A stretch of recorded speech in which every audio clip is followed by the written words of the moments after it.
अब तक heterogeneous programming का हमारा सफ़र सी प्लस प्लस डायलेक्ट्स के इर्द गिर्द ही घूमा है, जो स्टैंडर्ड सी प्लस प्लस के ऐसे एक्सटेंशन हैं जो custom keywords, non standard compilation passes और vendor specific execution syntax introduce करते हैं।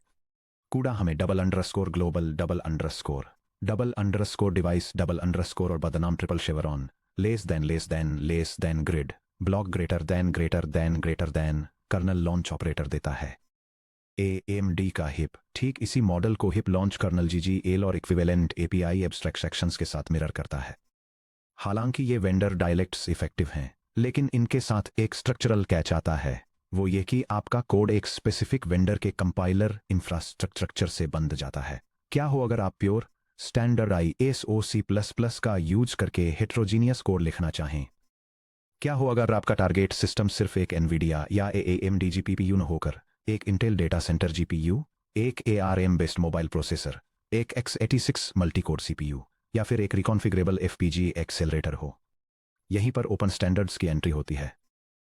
इस सेक्शन में हम सिकल, जिसे सिकली प्रोनाउंस किया जाता है, की दुनिया में कदम रखेंगे, जो क्रोनोस ग्रुप द्वारा मेंटेन किया जाने वाला एक ओपन रॉयल्टी फ्री स्टैंडर्ड है। वही इंडस्ट्री कंसोर्टियम जो वल्कन और OpenCL के पीछे है, और वन API जो सिकल के टॉप पर बना इंटेल का क्रॉस आर्किटेक्चर इकोसिस्टम है।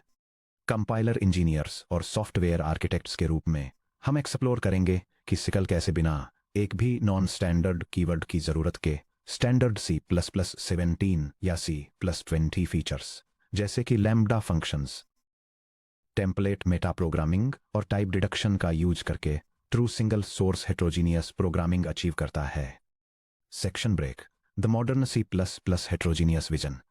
सिकल क्यों एग्जिस्ट करता है, यह समझने के लिए हमें सबसे पहले vendor locked GPU programming dialects versus open C++ standards के फंडामेंटल इंजीनियरिंग ट्रेड ऑफ्स को समझना होगा। यह diagram vendor specific GPU programming dialects जैसे CUDA और HIP को सिकल और वन API द्वारा इंप्लीमेंट किए गए ओपन C++ स्टैंडर्ड से कंपेयर करता है। वेंडर स्पेसिफिक डायलेक्ट्स NVIDIA या AMD GPU जैसे स्पेसिफिक हार्डवेयर इकोसिस्टम्स को टारगेट करने के लिए कस्टम कीवर्ड्स, यूनिक सिंटैक्स और प्रोप्राइटरी कंपाइलर्स पर रिलाई करते हैं। इसके अपोजिट ओपन C+ स्टैंडर्ड लैम्ब्डाज और टेम्पलेट्स जैसे स्टैंडर्ड लैंग्वेज फीचर्स का यूज करता है, स्टैंडर्ड टूलचेन्स के साथ कंपाइल होता है और हार्डवेयर की एक वाइड रेंज को टारगेट करता है, जिसमें CPU, multiple GPU brands, FPGA, DSP और AI एक्सेलरेटर्स शामिल हैं। जब आप एक कूड़ा कर्नल लिखते हैं, तो आप स्टैंडर्ड C++ नहीं लिख रहे होते हैं, बल्कि आप एक C++ एक्सटेंशन लिख रहे होते हैं, जिसे NVIDIA के NVCC फ्रंटएंड द्वारा पार्स किया जाता है। कंपाइलर आपकी सिंगल सोर्स फाइल को दो स्ट्रीम्स में स्प्लिट कर देता है, होस्ट GCC या MSVC द्वारा कंपाइल किया गया होस्ट कोड और NVIDIA PTX असेंबली में कन्वर्ट किया गया डिवाइस कोड। SYCL इस पैराडाइम को पूरी तरह से पलट देता है। SYCL कोई लैंग्वेज एक्सटेंशन नहीं है, यह एक प्योर C++ हेडर ओनली या run time supported library specification है। हर वैलिड SYCL प्रोग्राम डेफिनेशन के हिसाब से 100% वैलिड ISO++ है। एक standard unmodified C+ compiler SYCL host parse कर सकता है, जबकि एक SYCL अवेयर LLVM कंपाइलर जैसे कि इंटेल का ICPX या DPC++, कोड प्ले का कंप्यूट एओर्टा या ओपन सोर्स एडेप्टिव CPP, जिसे पहले हिप्सिकल कहा जाता था, पैरेलल एग्जीक्यूशन ग्राफ्स को एक्सट्रैक्ट कर सकता है और एक साथ मल्टीपल टारगेट बैकएंड्स के लिए डिवाइस लॉजिक को कंपाइल कर सकता है। कोर C++ कॉन्सेप्ट से वापस लिंक करना। अगर आपको पिछले चैप्टर्स के हमारे डीप डाइव्स याद हों, तो SYCL पूरी तरह से उन एब्स्ट्रैक्शंस पर रिलाई करता है जिन पर हम पहले ही मास्टरी हासिल कर चुके हैं। C++ लैम्ब्डास और क्लोजर कैप्चर चैप्टर 9 हीप पर एक explicit double underscore global double underscore function declare करने के बजाय SYCL कर्नल्स को C++ लैम्ब्डा एक्सप्रेशंस के रूप में एक्सप्रेस किया जाता है, जिन्हें सीधे लॉन्च फंक्शंस में पास किया जाता है।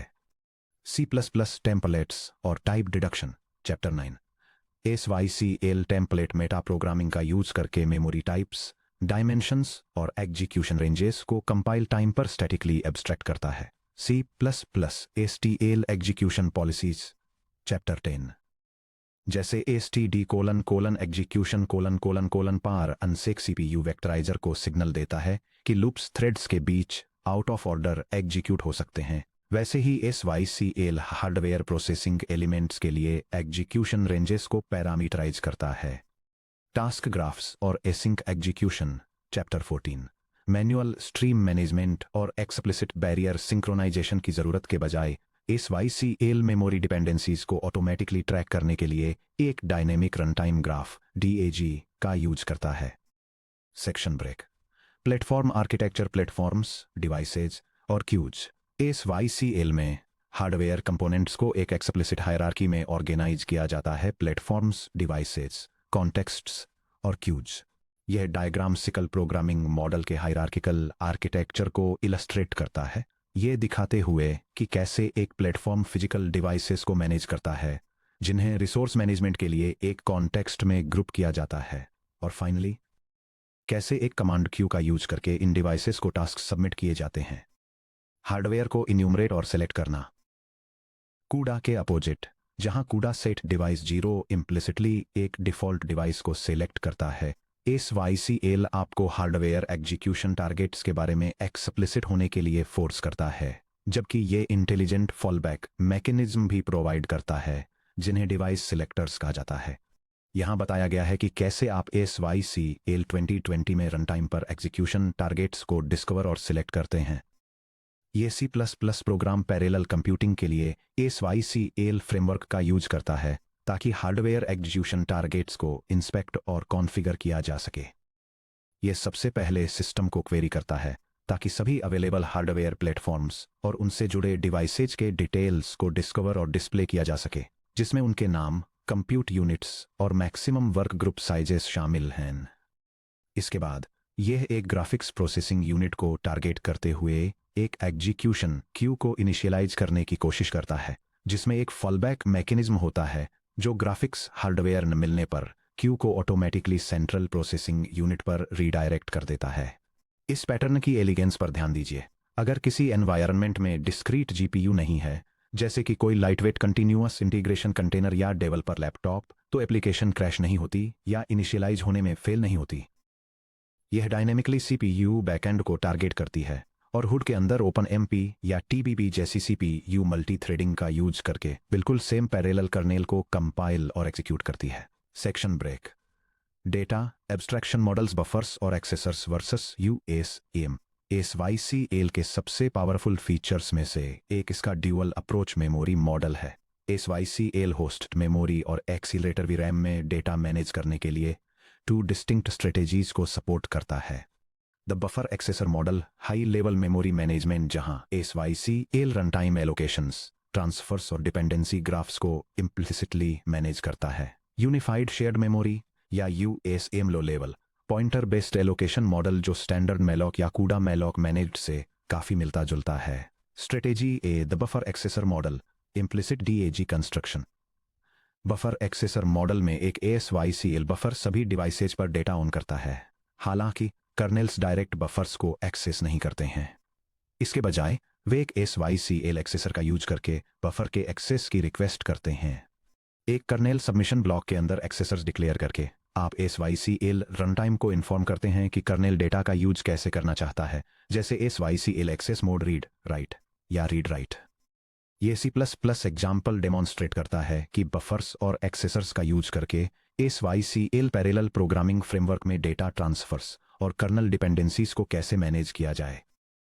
यह एक होस्ट वेक्टर को एक बफर में रैप करता है, हर एलिमेंट के इंडेक्स के बेसिस पर वैल्यूज लिखने के लिए एक फर्स्ट पैरेलल टास्क सबमिट करता है, उन वैल्यूज को रीड और अपडेट करने के लिए एक सेकंड डिपेंडेंट टास्क सबमिट करता है, और फाइनली वेरिफिकेशन के लिए डिवाइस डेटा को वापस होस्ट पर सिंक्रोनाइज करने के लिए एक होस्ट एक्सेसर का यूज करता है। SYCL रनटाइम डिपेंडेंसीज को कैसे रिजॉल्व करता है? चूंकि कर्नेल 2 ने डेटा बफ पर रीड राइट एक्सेसर की रिक्वेस्ट की थी, जबकि कर्नेल 1 ने राइट ओनली एक्सेसर की रिक्वेस्ट की थी, इसलिए SYCL रनटाइम ऑटोमेटिकली एक डायरेक्टेड एसाइक्लिक ग्राफ या DAG बिल्ड करता है। यह डायग्राम दिखाता है कि कैसे SYCL runtime different execution stages के बीच डेटा डिपेंडेंसीज को ऑटोमेटिकली मैनेज करता है। फर्स्ट, डेटा होस्ट मेमोरी से एक प्राइमरी कर्नल में फ्लो होता है जो एक बफर में राइट करता है। नेक्स्ट, एक सेकेंडरी कर्नल उसी सेम बफर में रीड और राइट करता है, जिसमें सिस्टम इनटू स्टेप्स के बीच की डिपेंडेंसी को ऑटोमेटिकली डिटेक्ट कर लेता है। फाइनली, एक होस्ट एक्सेसर प्रोसेस्ड डेटा को वापस मेन सीपीयू मेमोरी में सिंक्रोनाइज करता है। आपको manual CUDA streams, HIP events या एक्सप्लिसिट सिंक्रोनाइजेशन बैरियर्स इंसर्ट करने की जरूरत नहीं है। Access declarations runtime compiler engine के लिए सफिशिएंट सेमेंटिक मेटाडेटा प्रोवाइड करते हैं ताकि ऑपरेशंस को सेफली सीक्वेंस किया जा सके या नॉन ओवरलैपिंग टास्क को कॉन्करेंटली एग्जीक्यूट किया जा सके। Strategy B, unified shared memory USM. जबकि बफर्स और एक्सेसर्स सेफ्टी और ऑटोमेटिक शेड्यूलिंग प्रोवाइड करते हैं, सिस्टम सॉफ्टवेयर और legacy C plus plus repos अक्सर रॉ पॉइंटर अरिथमेटिक पर रिलाई करते हैं। SYCL इस रिक्वायरमेंट को पूरा करने के लिए unified shared memory UASM provide करता है। UASM 3 एलोकेशन टीयर्स प्रोवाइड करता है। यह टेबल सिकल में यूनिफाइड शेयर्ड मेमोरी या UASM के 3 टाइप्स को कंपेयर करती है और उनके एलोकेशन फंक्शंस, एक्सेसिबिलिटी और माइग्रेशन मैकेनिज्म्स को डिटेल में बताती है। फर्स्ट, होस्ट UASM को टाइप टी के फंक्शन सिकल :malloc होस्ट का यूज करके एलोकेट किया जाता है। यह होस्ट और डिवाइस दोनों के द्वारा एक्सेसिबल है, जिसमें PCIe बस पर मैप्ड पिंड होस्ट रैम का यूज किया जाता है। सेकंड, डिवाइस UASM को टाइप टी के सिकल :malloc डिवाइस का यूज करके एलोकेट किया जाता है। यह होस्ट द्वारा एक्सेसिबल नहीं है, लेकिन डिवाइस द्वारा एक्सेसिबल है, जिसमें high speed local V RAM का यूज होता है, जिसके लिए मैनुअल कॉपी की जरूरत होती है। लास्टली, शेयर डी UASM को टाइप टी के सिकल :malloc शेयर्ड का यूज करके एलोकेट किया जाता है। यह होस्ट और डिवाइस दोनों के द्वारा एक्सेसिबल है और पेज फॉल्टिंग या ऑटोमेटिक पेज माइग्रेशन का यूज करता है। आइए देखते हैं कि कैसे UASM raw pointer parallel operations को सिंपलीफाई करता है। यह C++ फंक्शन डेमोन्स्ट्रेट करता है कि SYCL प्रोग्रामिंग मॉडल का यूज करके यूनिफाइड शेयर्ड मेमोरी को कैसे एलोकेट और मैनेज किया जाए। यह शेयर्ड वर्चुअल मेमोरी एलोकेट करने से शुरू होता है, जो होस्ट CPU और टारगेट डिवाइस दोनों के जरिए एक्सेसिबल होती है। इसके बाद यह होस्ट पर डेटा को इनिशियलाइज करता है। हर एरे एलिमेंट को 3 से मल्टीप्लाई करने के लिए डिवाइस पर एक पैरेलल कर्नेल लॉन्च करता है और एग्जीक्यूशन के कंप्लीट होने का एक्सप्लिसिटली वेट करता है। फाइनली, यह कंसोल पर एक सैंपल रिजल्ट प्रिंट करता है और शेयर्ड मेमोरी को डीएलोकेट करता है। UASM pointer heavy data structures जैसे ट्रीज, लिंक्ड ग्राफ्स और रॉ पॉइंटर एरेजर वाले एग्जिस्टिंग C++ कोड बेसेस को मिनिमल रिफैक्टरिंग के साथ GPU एक्सीलरेशन अडॉप्ट करने देता है। Section break 4, execution mapping kernels ranges और आइटम हायरार्कीज। नेटिव कूडा या HIP के competitive level execution speed achieve करने के लिए SYCL अपने पैरेलल लॉन्च पैरामीटर्स को सीधे हार्डवेयर एग्जीक्यूशन यूनिट्स जैसे NVIDIA वॉर्प्स, AMD वेवफ्रंट्स या इंटेल सबग्रुप्स से मैप करता है। आइए कूडा या HIP हार्डवेयर कॉन्सेप्ट्स को उनके एग्जैक्ट SYCL इक्विवेलेंट्स से मैप करते हैं। यह टेबल कूडा, AMD हिप और सिकल 2020 स्टैंडर्ड के बीच की आर्किटेक्चरल कॉन्सेप्ट्स को कंपेयर करती है। कर्नेल आइडेंटिफायर के लिए कूडा और हिप दोनों ग्लोबल थ्रेड ID का यूज करते हैं, जबकि सिकल :item या सिकल :ND_ आइटम का यूज करता है। कूडा और हिप दोनों में ग्लोबल वर्कस्पेस को grid dim times block dim के रूप में डिफाइन किया गया है, जिसकी तुलना में सिकल रेंज ऑफ डायमेंशंस का यूज होता है। कूडा और हिप जिसे थ्रेड ब्लॉक या डिम कहे हैं, उसे सिकल में वर्क ग्रुप कहा जाता है। इसी तरह एक हार्डवेयर थ्रेड कूडा थ्रेड या हिप थ्रेड होता है, लेकिन सिकल में इसे वर्क आइटम के रूप में जाना जाता है। एग्जीक्यूशन ग्रुप्स के लिए कूडा 32 थ्रेड्स का वॉर्प यूज करता है, हिप 32 या 64 थ्रेड्स का वेवफ्रंट यूज करता है और सिकल इसे सब ग्रुप कहता है। फाइनली, कूडा और हिप में ब्लॉक शेयर्ड मेमोरी को shared_का यूज करके डिक्लेयर किया जाता है, जबकि सिकल इसके लिए सिकल लोकल एक्सेसर का यूज करता है। SYCL ND range execution model. जब लोकल वर्क ग्रुप शेयरिंग या बैरियर सिंक्रोनाइजेशन की रिक्वायरमेंट वाले फाइन ग्रेन्ड पैरेलल कर्नल्स लिखते हैं, तो हम एक SYCL ND रेंज यानी n डायमेंशनल रेंज का यूज करते हैं। एक ND range 2 primary parameter dimensions लेता है। ग्लोबल रेंज पूरे एग्जीक्यूशन ग्रिड में वर्क आइटम्स की टोटल नंबर, लोकल रेंज हर इंडिविजुअल वर्क ग्रुप में वर्क आइटम्स की संख्या। यह diagram sickle parallel programming execution model को इलस्ट्रेट करता है। यह टोटल 64 वर्क आइटम्स का एक ग्लोबल ग्रिड दिखाता है, जो एक 8x8 लेआउट में अरेंज्ड हैं। ये ओवरऑल ग्रिड 4 वर्क ग्रुप्स के एक 2x2 ग्रिड में डिवाइडेड है। इनमें से हर वर्क ग्रुप में 4x4 वर्क आइटम्स का एक लोकल ग्रिड होता है, जो यह डेमोन्स्ट्रेट करता है कि पैरेलल टास्क कैसे स्ट्रक्चर्ड और डिस्ट्रीब्यूटेड होते हैं। आइए देखते हैं कि यह एग्जीक्यूशन हायरार्की एक कर्नल के अंदर कैसे ऑपरेट करती है। यह C++ कोड स्निपेट डेमोन्स्ट्रेट करता है कि सिकल फ्रेमवर्क का यूज करके एक पैरेलल कर्नेल को कैसे कॉन्फ़िगर और लॉन्च किया जाए। ये 1024 टोटल एलिमेंट्स का एक one dimensional execution space define करता है, जो 256 एलिमेंट्स के वर्क ग्रुप्स में डिवाइडेड है। पैरेलल एग्जीक्यूशन लूप के अंदर कोड हर प्रोसेसिंग यूनिट के लिए यूनिक ग्लोबल, लोकल और ग्रुप आइडेंटिफायर्स को क्वेरी करता है और फिर एक लोकल बैरियर का यूज करके हर वर्क ग्रुप के अंदर सभी एक्टिव यूनिट्स को सिंक्रोनाइज करता है। Section break 5 comprehensive walkthrough SYCL 2020 का यूजर करके टाइल्ड मैट्रिक्स मल्टीप्लिकेशन। इन प्रिंसिपल्स को प्रैक्टिस में लाने के लिए चलिए एक कंप्लीट प्रोडक्शन ग्रेड एग्जाम्पल देखते हैं, जो है एक टाइल्ड मैट्रिक्स मल्टीप्लिकेशन इंजन जो सिकल लोकल असेसर के जरिए शेयर्ड मेमोरी कैशिंग इंप्लीमेंट करता है। यह इंश्योर करने के लिए कि हमारा कोड रोबस्ट और फॉरवर्ड कंपैटिबल हो, हम चैप्टर 9 से C++20 कॉन्सेप्ट्स का यूज करेंगे ताकि कंपाइल टाइम पर स्टैटिकली न्यूमेरिक टाइप कंस्ट्रेंट्स को एनफोर्स किया जा सके। यह C++ program SYCL parallel programming framework का इस्तेमाल करके एक्सीलरेटेड मैट्रिक्स मल्टीप्लिकेशन परफॉर्म करता है। ये इनपुट को फ्लोटिंग पॉइंट टाइप्स तक रेस्ट्रिक्ट करने के लिए C++20 कॉन्सेप्ट्स का इस्तेमाल करता है, फिर होस्ट डेटा बफर्स सेटअप करता है और GPU जैसे हार्डवेयर एक्सीलरेटर पर एग्जीक्यूशन शेड्यूल करता है। कोर एल्गोरिदम मैट्रिसेस को छोटे ब्लॉक्स में डिवाइड करता है और डेटा ट्रांसफर को ऑप्टिमाइज करने के लिए लोकल मेमोरी कैशिंग का इस्तेमाल करता है और फाइनल कंप्यूटेड वैल्यूज को वापस ग्लोबल मेमोरी में राइट करने से पहले बैरियर्स का इस्तेमाल करके वर्क ग्रुप्स के अंदर थ्रेड्स को कोऑर्डिनेट करता है। Section break under the hood SYCL compilers modern C++ को कैसे प्रोसेस करते हैं।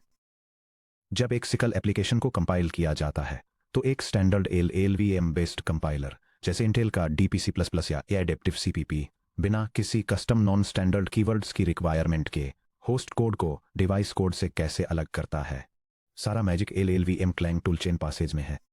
यह फ्लो डायग्राम SYCL फ्रेमवर्क का यूज करके एक सिंगल सोर्स C++ प्रोग्राम के कंपाइलेशन प्रोसेस को दिखाता है। यह प्रोसेस एक सोर्स फाइल के साथ शुरू होता है जिसे लैम्डा एक्सप्रेशंस को एक्सट्रैक्ट करने के लिए एक फ्रंट एंड पार्सर द्वारा प्रोसेस किया जाता है।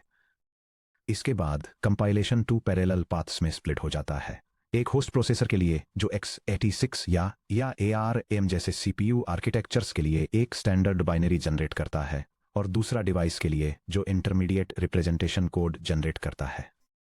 डिवाइस पाथ कोड को स्पेसिफिक एक्सेलरेटर हार्डवेयर जैसे कि NVIDIA या AMD ग्राफिक्स कार्ड्स के लिए आगे कंपाइल करता है।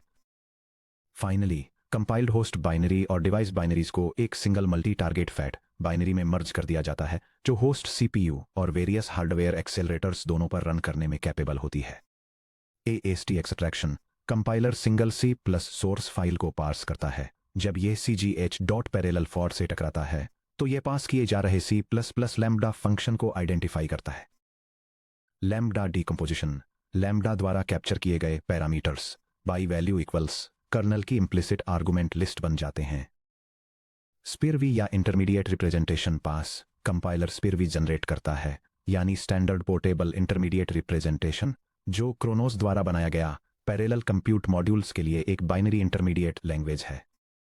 टारगेट जिट या AOT असेंबली अगर इंटेल GPU पर रन हो रहा है तो ड्राइवर स्पिरवी को इंटेल GPU ISA में जिट कंपाइल करता है। अगर NVIDIA GPU को टारगेट कर रहे हैं तो कंपाइलर बैकएंड स्पिरवी या LLVMIR को NVIDIA PTX में ट्रांसलेट करता है।